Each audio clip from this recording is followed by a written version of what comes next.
Bob Fu is the founder and president of China Aid Association. It's a human rights group based in Texas. They've been campaigning for Chen Guagnchen's release, and he joins me via Skype tonight. Thank you so much for talking to us.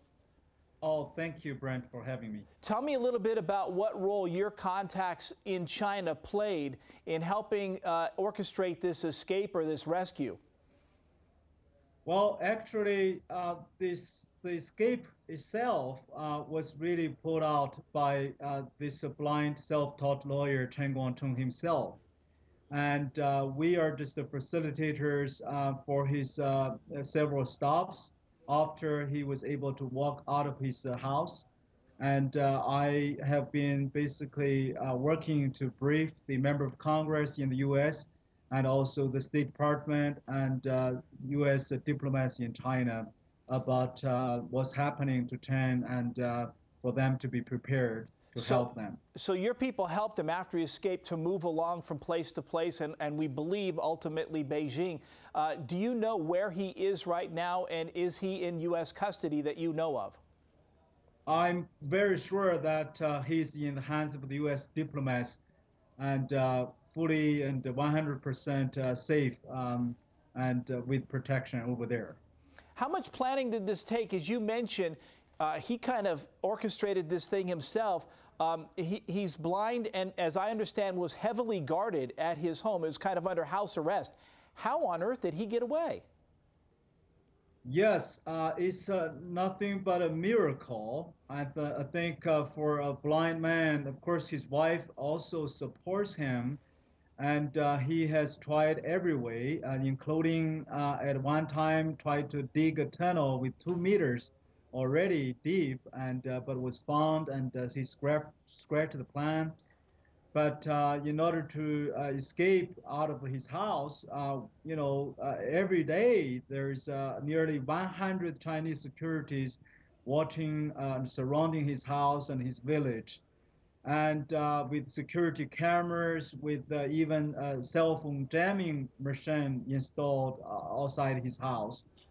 And so he has to pretend to be laying on bed for a few months in order to mislead these guards. And finally, on April 22nd, on the dark night, and he was able to pull it out and walked in a very quick, of course, mood, and climbed the wall, and then had to cross a river, and use his unique sort of sense of ear, and to walk in small field roads, and even fell and stumbled for at least 200 times and hurt his leg.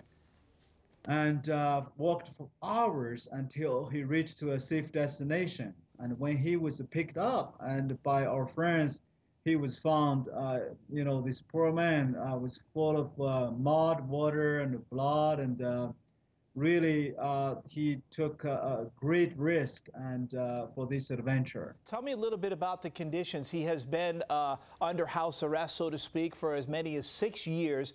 What happened to him while he was under this arrest? As I understand that he was often beaten and tortured. Yes, his condition was because he has documented over 100,000 cases of forced abortion and forced sterilization in his city. That triggered his arrest and imprisoned for over 3 years. And after that, in September 2010, he was transferred back to his home, and the authority make his home as a big prison for his wife and their 6-year-old daughter and his 80-year-old mother. And for the past 19 months, he has been, all family members, basically had suffered for multiple times of torture and brutal treatment. Even his 80-year-old mother was beaten up at her 80 years birthday without allowing to be treated. Let me ask you about that a little bit, because now he's free. He is, again, allegedly in U.S. custody, and there may be some negotiation to get him out of China. But what about his family? Are they still behind? And I know that he's got to be concerned for their safety as well. What happens to them? He does concern his family. I think that's one of the reasons why he was not willing to go through underground railroad to get out of China right away. And his wife and they have two children, are both and his mother are both still under the control of the local government, and several other family members were taken into interrogation now. So I think if there is a solution or a deal between the U.S. and China for his safety, it has to be a package to allow him and his family to go together. Have you had any sense for how difficult that might be? We know that U.S. diplomats are going to China. They were going anyway, but we understand that while they're there, we assume anyway that they're going to speak with Chinese diplomats about this problem. Do you know how difficult, based on your past experience, it would be for China to let a guy like this go?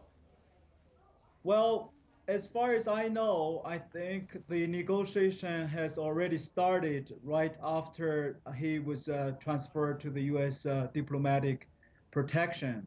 And the Chinese top leaders, as I have learned, had been deliberating for a solution, and possibly a quick solution, very soon. And I think the U.S. Side has expressed willingness to help protect the Chen and his family. And of course, diplomacy takes time. And really now the Chinese has the ball. And if the Chinese government is willing to let Mr. Chen and his family get out of China and come to the U.S. In a face-saving way, they can deliver it rather quickly. Very good. Bob Fu, thank you so much for joining us tonight, for your insight and perspective on this story. I know it's something we'll be following in the days to come. Thank you, Brent, for having me. Sure.